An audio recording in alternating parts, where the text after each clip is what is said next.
¿Qué tal, hermanos? Otra vez, en este primer día de esta nueva semana, estamos listos para celebrar la Cena del Señor, la reunión cumbre de la Iglesia. Así que le damos la bienvenida a la mesa del Señor a todos los hermanos en comunión, para que juntos hagamos una oración comunitaria, pero entrando cada uno en la presencia del Señor, porque la adoración, como hemos explicado, es entrar cada uno, hermanos y hermanas, en la presencia del Señor. Como meditación, la he titulado, la meditación, ¿por qué me atrae la cruz de Cristo? Y correlativamente con ese título, entonces vamos a leer 3 escrituras. La primera de ellas, 2 Corintios 5, 21. Al que no conoció pecado, por nosotros lo hizo pecado, para que nosotros fuésemos hechos justicia de Dios en Él, en Cristo. El otro versículo es también 2 Corintios 5, pero versículo 17. De modo que si alguno está en Cristo, nueva criatura es. Las cosas viejas pasaron y aquí todas son hechas nuevas. Y la otra escritura en Romanos capítulo 8, primeramente el versículo 35. ¿Quién nos separará del amor de Cristo? ¿Tribulación? ¿O angustia? ¿O persecución? ¿O hambre? ¿O desnudez? ¿O peligro? ¿O espada? Y podríamos decir ahora, ¿o pandemia? Versículo 37. Antes, en todas estas cosas somos más que vencedores por medio de aquel que nos amó. Que el Señor bendiga su palabra y vamos a orar al Señor para encomendar esta reunión de adoración en sus manos. Señor, gracias por esta nueva oportunidad, que como hijos e hijas de Dios podemos entrar en tu presencia para adorarte en espíritu y en verdad. No merecíamos, Señor, ni tan siquiera que te acordaras de nosotros, pero a ti te plugo amarnos con ese amor incondicional, infinito, sublime y maravilloso, y enviar a tu Hijo Jesús para ser nuestro Salvador. Así que, Señor, haciendo uso de esta relación filial, que es la más alta que puede aspirar un ser humano, ser hijos e hijas de Dios, nos ponemos en tu presencia y te adoramos en el nombre del Señor Jesús. Amén. Los himnos que vamos a cantar están correlacionados con el tema. El primer himno que vamos a cantar es el 466, cuya primera estrofa dice: en el monte Calvario estaba una cruz, emblema de afrenta y dolor. Mas yo amo a Jesús, que murió en la cruz por salvar al más vil pecador. Y el coro dice: gloriaréme solo en la cruz, en sus triunfos mi gloria será, y en el día de eterna salud mi corona Jesús me dará. Y la otra escritura, o el otro himno, mejor dicho, es el himno 262. La cruz sangrienta al contemplar, del Rey de Gloria padeció. Riquezas quiero despreciar y a la soberbia tengo horror. Y cuando cantemos la cuarta estrofa, por favor, cantémosla como una solemne oración, con suavidad y con toda entrega de nuestro corazón al Señor. Dice la cuarta estrofa: cual vestidura regia allí, la sangre cubre al Salvador. Y pues murió Jesús por mí, por él al mundo muero yo. Así que vamos entonces a cantar estos 2 cánticos para alabar a nuestro amado Salvador.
en ella triunfante a la muerte venció, y mi ser puede santificar.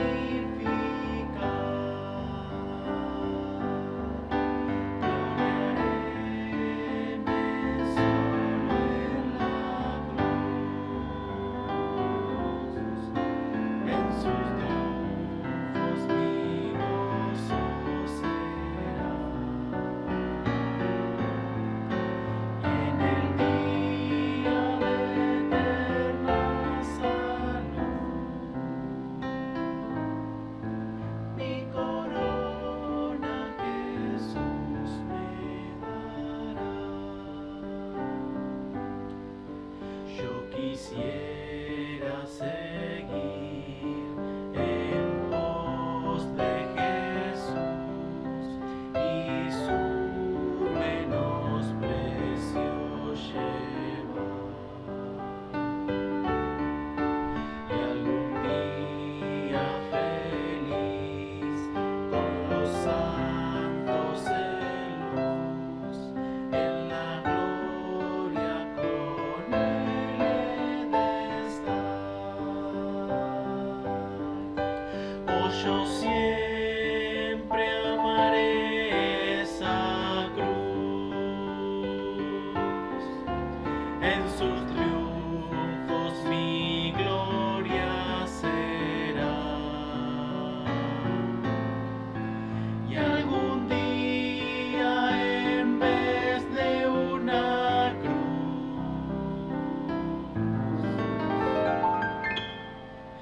mi corona Jesús me dará.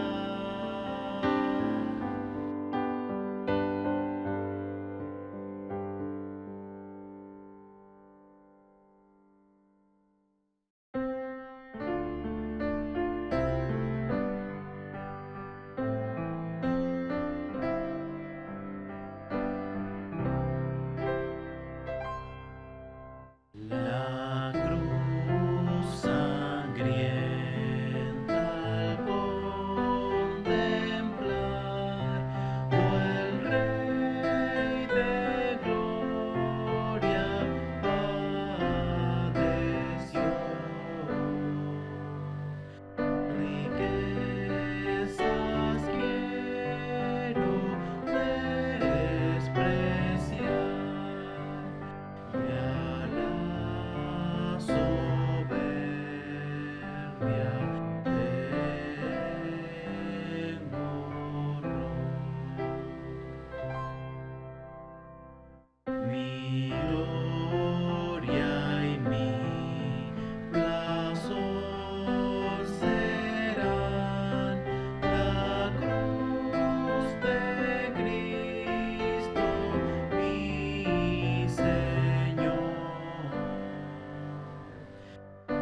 Toma, oh Señor, mi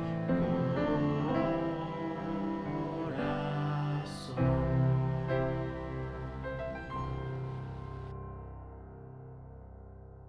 Muy bien, después de haber cantado estos himnos tan preciosos, tan solemnes, antes de participar de los símbolos del pan y el vino que está en la copa, vamos a tener una breve meditación que, como dije, le he titulado con una pregunta: ¿por qué me atrae la cruz de Cristo? Como introducción vamos a decir lo siguiente: en el mundo pagano antiguo, incluyendo el Antiguo Testamento, la muerte de un hombre colgado y por extensión la muerte en cruz era considerada una ignominia y maldición, porque escrito está: maldito todo el que es colgado en un madero. Deuteronomio 22, 23.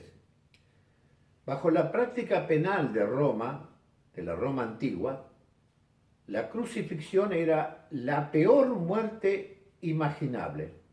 Era utilizado para esclavos, rebeldes, piratas y para enemigos y criminales odiados. La crucifixión también exhibía el estatus social más bajo del criminal. La persona que se le crucificaba era considerada infrahumano, es decir, que no era persona humana. Es por esto que la crucifixión era considerada como la forma más vergonzosa y desdichada de morir.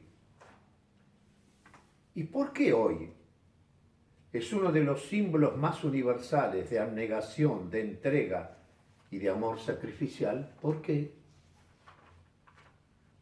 ¿Por qué hoy la cruz de Cristo tiene un universal poder de atracción y millones de hombres y mujeres son fascinados por el Cristo crucificado? ¿Por qué? Bueno, en primer lugar, porque allí encontré a Jesús, el Dios hombre, como mi sustituto.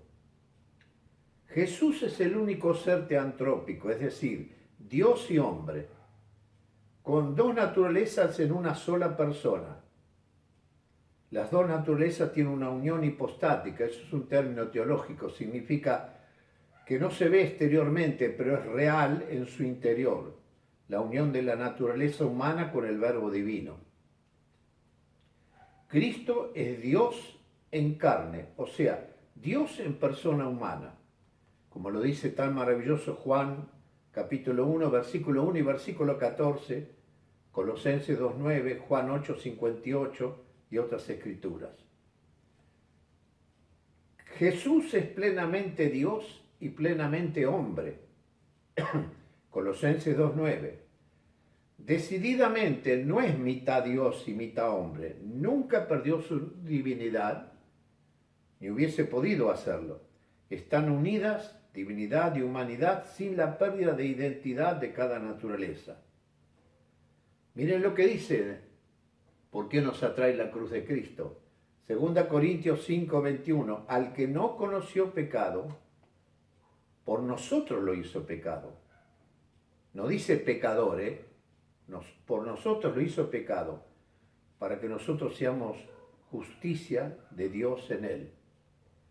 No hubo transferencia moral. Eso significa que Dios jamás vio en la cruz a su Hijo como un pecador. Hubo transferencia de responsabilidad. Él asumió mi responsabilidad por mis pecados y tu responsabilidad por tus pecados y por los pecados de todo el mundo. Miren qué hermoso, Isaías 53:9 y 1 Pedro 2:22. Isaías mirando como el futuro Salvador que iba a venir al mundo y Pedro ya mirándolo como un hecho ya histórico, real. Los dos dicen lo mismo del Señor, el cual no hizo pecado, Isaías 53:9 y 1 Pedro 2:22, el cual no hizo pecado, ni salió engaño en su boca. Y 1 Pedro 3:18 dice, asimismo Cristo padeció una sola vez por los pecados, y que dice, el justo por nosotros los injustos para llevarnos a Dios. Era un justo que estaba en la cruz. Fue mi sustituto. Dios tomó mi horrendo e inocultable pecado y se lo imputó a él. Y tomó su sublime y perfecta inocencia y me la imputó a mí. Esta es la doctrina de la sustitución. Hebreos 7:26 es un versículo tan maravilloso que describe la persona del Señor. Dice, porque tal sumo sacerdote nos convenía, santo, inocente, sin mancha, apartado de los pecadores, hecho más sublimes que los cielos. Ahora quiero señalar el dolor intratrinitario, es decir, el dolor dentro de la Trinidad, al ver en la cruz a un justo condenado como un injusto, aunque era santo. El dolor del Padre. ¿Cuánto le costó al Padre tener que condenar a un justo, a un inocente? El dolor del Hijo en la cruz y el dolor del Espíritu Santo que le llenaba en plenitud perfecta. Dice Hebreos 4:15, porque no tenemos un sumo sacerdote que no pueda compadecerse de nuestras debilidades, sino que fue tentado en todo según nuestra semejanza, pero sin pecado. Fue mi sustituto en todo. Hoy gozamos de su justicia y su santidad. Por eso podemos adorar al Trino Dios, al Padre que le envió, a Jesús que fue mi sustituto y al Espíritu Santo que me llevó al arrepentimiento. Postrados le adoramos como el Dios hombre, mi sustituto, tu sustituto. En segundo lugar, ¿por qué me atrae la cruz de Cristo? Porque allí encontré a Jesús, Dios hombre de mi esperanza. Porque allí nació mi nueva vida, mi esperanza, mi realización. Ese famoso versículo que hemos leído, 2 Corintios 5:17. De modo que si alguno está en Cristo, es un estado ya convertido a Cristo, nueva criatura es. Las cosas viejas pasaron y aquí todas son hechas nuevas. Su vida me condenaba porque vivió perfecto en medio de la inmundicia del pecado y de los pecadores.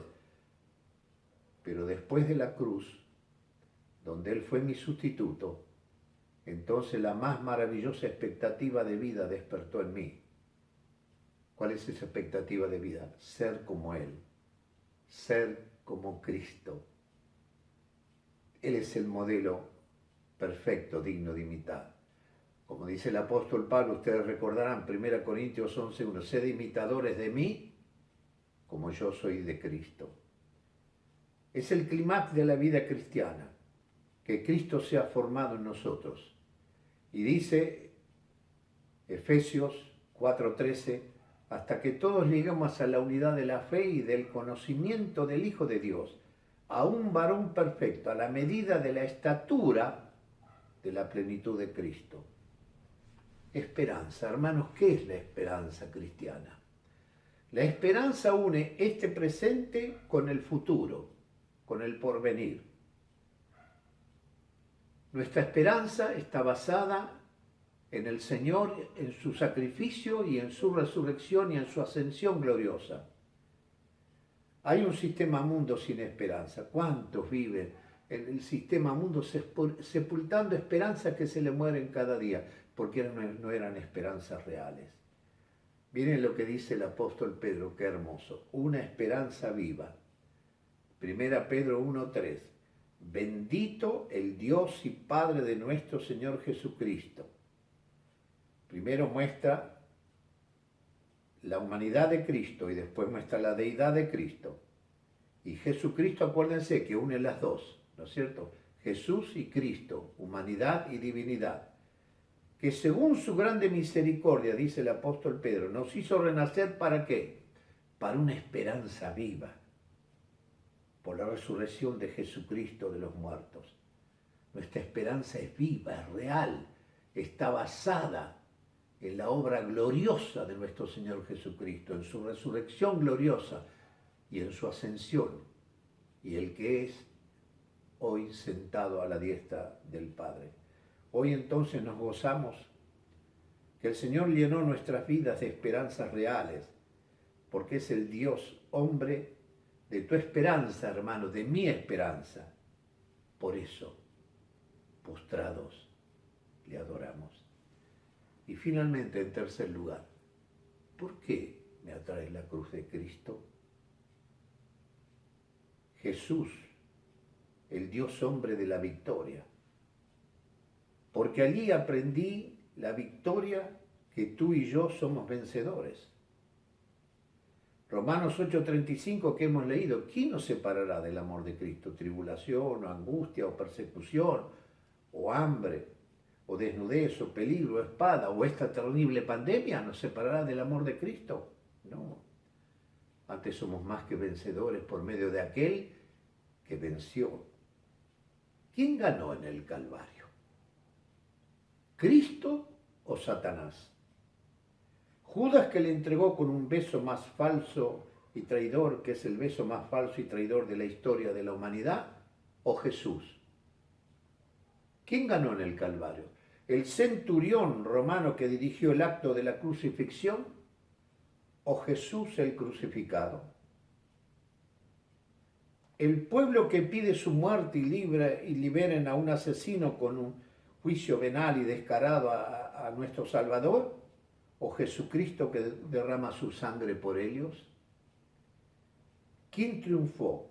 ¿El reino de las tinieblas, de Satanás, o el reino de Dios? ¿El reino que nos trajo el Señor? Miren, mirando la escena del Calvario, Satanás se alejó vencido para siempre, el primero que se alejó del Calvario, vencido para siempre. El centurión romano, al ver morir a Jesús, dijo verdaderamente, este era hijo de Dios. La multitud descendió del monte Calvario golpeando sus pechos, como diciendo, hemos crucificado, como dice Pablo, al Señor de gloria. La tierra tembló, las rocas se partieron, los sepulcros se abrieron. Bueno, en la cruz allí encontré al Dios hombre de la victoria. Jesús con su muerte había vencido para siempre al reino de las tinieblas, liderado por Satanás, y abrió la puerta del reino de Dios para salvación a todo aquel que cree en él. El reino de Dios triunfó sobre el reino de Satanás. Y hoy el reino de Dios está establecido en millones de corazones convertidos a Jesús el Señor, en tu corazón y en mi corazón. Su victoria es mi victoria. Su victoria, mi querido hermano, es tu victoria. Romanos 8:37 dice, antes en todas estas cosas somos más que vencedores por medio de aquel que nos amó. Dice somos más que vencedores. Eso significa que el enemigo con sus ataques no hace nada más que hacernos triunfar continuamente sobre él. Hermanos, vencemos y seguiremos venciendo.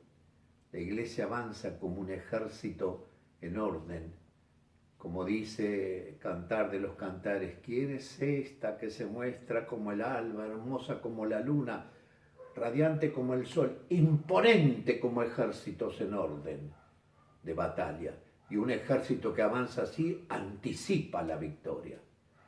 Apocalipsis 3:21 dice el Señor, al que venciere, le daré que se siente conmigo en mi trono, así como yo he vencido y me he sentado con mi Padre en su trono. Vivimos como vencedores y nos espera el trono con Jesús el vencedor.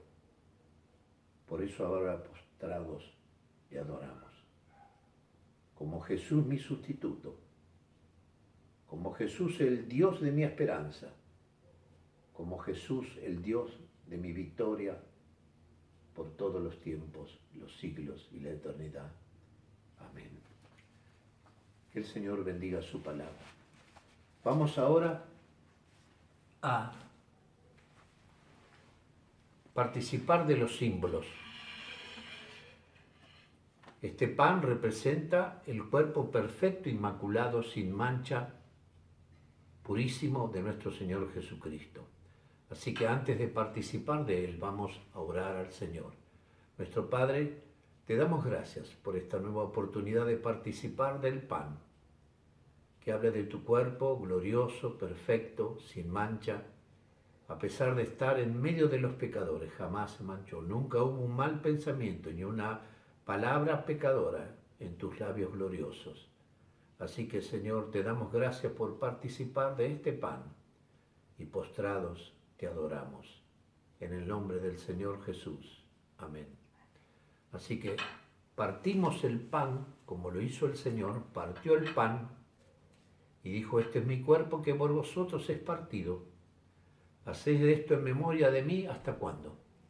Hasta que Él venga. Así lo hacemos.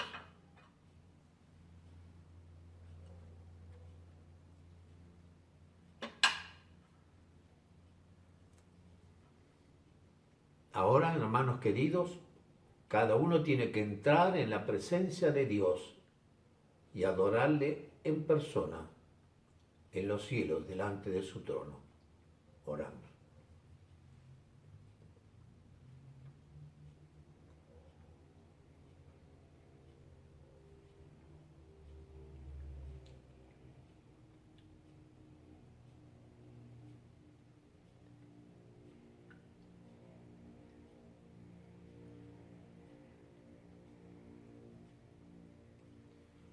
Asimismo el Señor tomó la copa y estableció ese símbolo tan precioso, que este vino representa su sangre preciosa derramada por cada uno de nosotros en la cruz. Así que oramos también por la copa para agradecerle al Señor esta copa que es de bendición para nosotros, que fue de maldición para Él. Señor, gracias por participar también de la copa, esta copa de bendición. Nos postramos y te adoramos en el nombre del Señor Jesús. Amén.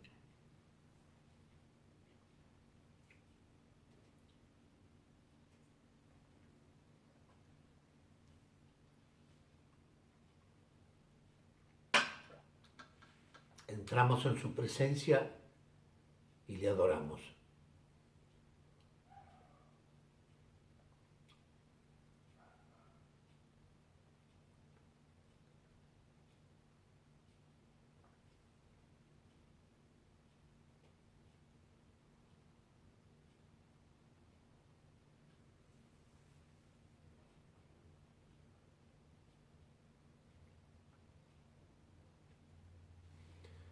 Muy bien, queridos hermanos, hemos así concluido este culto tan precioso de adoración a nuestro amado Salvador, de alabanza y adoración, y ahora nos retiramos de la mesa del Señor con inmenso gozo, porque hemos estado allá arriba en la presencia del Señor. Oramos para concluir.